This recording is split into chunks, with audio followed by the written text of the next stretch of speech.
নমস্কার, একালের রান্নাঘরে সকলকে স্বাগত জানাই। আজকে আমি একটি নরম তুলতুলে ও লোভনীয় স্বাদের একটি মিষ্টি রেসিপি নিয়ে চলে এসেছি। সেটি হলো সুজির ভাজা মিষ্টি। এটি বানানো ভীষণই সহজ আর মাত্র ঘরে থাকা কয়েকটি উপকরণ দিয়েই এই মিষ্টি তৈরি করা যায়।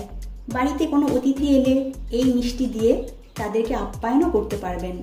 তাহলে শুরু করা যাক আজকের রেসিপিটি ভালো লাগলে লাইক ও শেয়ার করবেন আর প্লিজ আমার এই ছোট্ট চ্যানেলটিকে সাবস্ক্রাইব করবেন। এই মিষ্টিটা করবার জন্য গ্যাসে প্রথমে একটা কড়াই বসিয়ে দিয়েছি এবং এতে দিচ্ছি 1 চামচ ঘি। ঘিটাকে মেল্ট করে নিচ্ছি। এবারে দিচ্ছি 1/2 কাপ সুজি।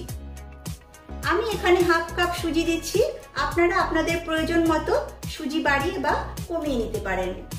এবারে গ্যাসের ফ্লেম লো করে সুজিটাকে হালকা ভেজে নেব। গ্যাসের ফ্লেম হাই করে কিন্তু সুজি ভাজতে যাবেন না, এর ফলে সুজির যে সুন্দর সাদা রং সেটা নষ্ট হয়ে যাবে। 2 মিনিটের মতো এই সুজিটাকে হালকা করে ভেজে নিতে হবে। সুজি ভেজে নিয়েছি। এবারে এতে দিচ্ছি 1 চামচ ময়দা, 1 চামচ মিল্ক পাউডার আর সুন্দর ফ্লেভারের জন্য দিচ্ছি সামান্য এলাচ গুঁড়ো। এবারে এগুলো সব ভালো করে মিশিয়ে নিচ্ছি। সবকিছু ভালো করে মিশিয়ে নিয়েছি। এবারে এতে দিয়ে দিচ্ছি 1 কাপ দুধ। দুধের পরিবর্তে আপনারা জলও ব্যবহার করতে পারেন, তবে দুধ দিয়ে করলে মিষ্টির টেস্ট খুব ভালো হয়। এগুলো সব ভালোভাবে মিশিয়ে নিচ্ছি। বন্ধুরা, আমি 1/2 কাপ সুজি নিয়েছিলাম আর দুধ অ্যাড করেছি 1 কাপ। যতটা পরিমাণ আপনারা সুজি নেবেন তার ডাবল পরিমাণ আপনারা দুধ দেবেন। এবারে যতক্ষণ না একটা ডোয়ের ফর্ম নিচ্ছে ততক্ষণ এই সুজিটাকে নেড়ে চেড়ে যেতে হবে। দেখুন সুজিটা একটা ডোয়ের মতো হয়ে গেছে, কড়াই থেকে ছেড়ে ছেড়ে আসছে। এবারে আমি গ্যাসের ফ্লেম অফ করে দিচ্ছি। তারপর এটা একটা অন্য পাত্রে নামিয়ে নিচ্ছি। সুজির এই ডোটাকে একটা প্লেটে নামিয়ে নিয়েছি। এখন এই সুজির ডোটা হালকা গরম আছে। এই হালকা গরম অবস্থায় দিয়ে দিচ্ছি 1 চামচ ঘি। এবারে এই ঘিয়ের সঙ্গে এই সুজিটাকে ভালোভাবে মেখে নিচ্ছি।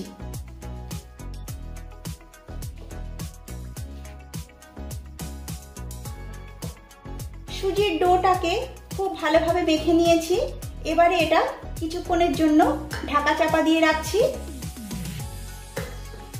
এবারে যাচ্ছি নেক্সট স্টেপে। এখন সুগার সিরাপ বানিয়ে নেব। তার জন্য দিয়ে দিচ্ছি 1 কাপ চিনি আর তার সঙ্গে দিচ্ছি 1 কাপ জল আর ফ্লেভারের জন্য দিচ্ছি সামান্য এলাচ গুঁড়ো, দিচ্ছি সামান্য কেশর বা জাফরান। কেশর দিলে এর রং আর গন্ধ দুটোই খুব ভালো হয়। আপনাদের কাছে যদি কেশর না থাকে তাহলে এটা আপনারা স্কিপ করতে পারেন, তাতেও এই মিষ্টি খেতে খুব ভালো হবে। এবারে চিনি মেল্ট করে নিচ্ছি। কেশর দেওয়াতে সুগার সিরাপের একটা সুন্দর কালার এসে গেছে। চিনির শিরা ফুটে উঠেছে। এবারে এটাকে আরো কিছুক্ষণ ফুটিয়ে নেব। চিনির এই শিরাটা কিন্তু কোনো একটার বিশিষ্ট শিরা করবার দরকার নেই, সামান্য একটু চটচটে আঠালো টাইপের হলে নামিয়ে নিতে হবে। কিছুক্ষণ ফুটিয়ে নেওয়ার পর চিনির এই শিরাটা হালকা চটচটে ও আঠালো টাইপের হয়ে গেছে। এবারে গ্যাসের ফ্লেম অফ করে দিচ্ছি। আর চিনির শিরাটা যাতে জমে না যায় তার জন্য দিচ্ছি সামান্য একটু পাতিলেবুর রস। এর ফলে এই শিরাটা জমে যাবে না। একটু নেড়ে চেড়ে মিশিয়ে নিচ্ছি। এবারে যাচ্ছি নেক্সট স্টেপে। এদিকে সুজির ডোটা ঢাকা দিয়ে রেখেছি, 10 মিনিট হয়ে গেছে। এবারে এই ডোটাকে একটা বোর্ডের ওপর নিয়ে নিচ্ছি। ডোটাকে হালকা মেখে নিচ্ছি। এখন একটা বেলনাতে সামান্য ঘি মেখে নিচ্ছি। তারপর এই ডোটাকে মোটা করে বেলে নিতে হবে।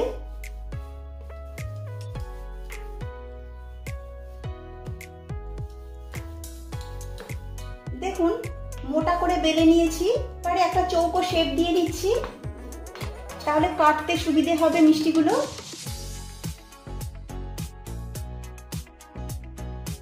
দেখুন কাটার সুবিধের জন্য আমি ডোটাকে একটা স্কয়ার শেপ দিয়ে নিয়েছি। এবারে মিষ্টিগুলো কেটে নিচ্ছি।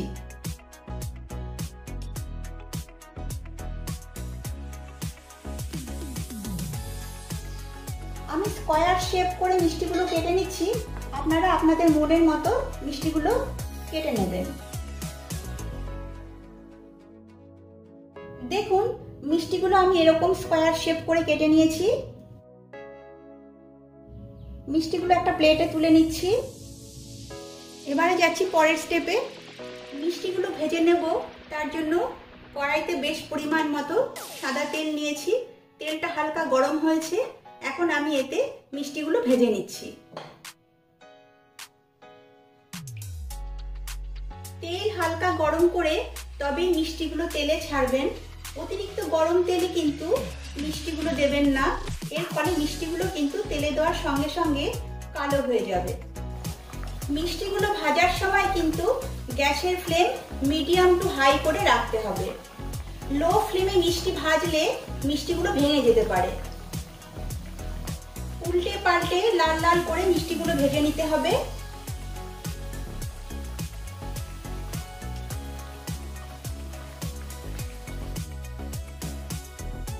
এই মিষ্টিগুলো লাল করে ভেজে নিয়েছি। এবারে মিষ্টিগুলো তেল থেকে তুলে নিচ্ছি।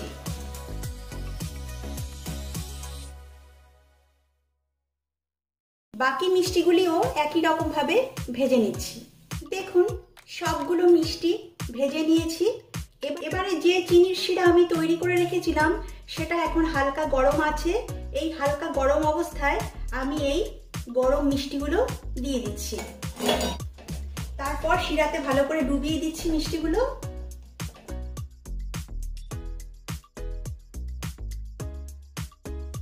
চিনির শিরা যদি ঠান্ডা হয়ে যায় তাহলে শিরাটা হালকা গরম করে তবেই এই মিষ্টিগুলো এতে দিতে হবে। এখন এই অবস্থায় 1 ঘন্টা মিষ্টিগুলো ঢাকা দিয়ে রেখে দেব। এর ফলে মিষ্টিগুলো চিনির শিরা অ্যাবজর্ব করে নেবে। তারপর আমি 1 ঘন্টা পর আবার ফিরে আসছি। 1 ঘন্টা পর ফিরে এলাম। বন্ধুরা দেখুন মিষ্টিগুলো চিনির শিরা খুব ভালোভাবে সোক করে নিয়েছে। এবারে এই মিষ্টিগুলো আমি একটা সার্ভিং প্লেটে নিয়ে নিচ্ছি।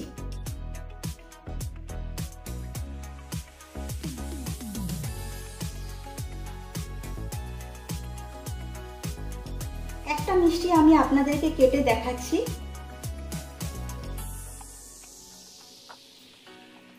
দেখুন কত সুন্দর নরম আর রসালো হয়েছে। এই মিষ্টি আপনারা ঘরে তৈরি করুন, নিজে খান, সকলকে খাওয়ান।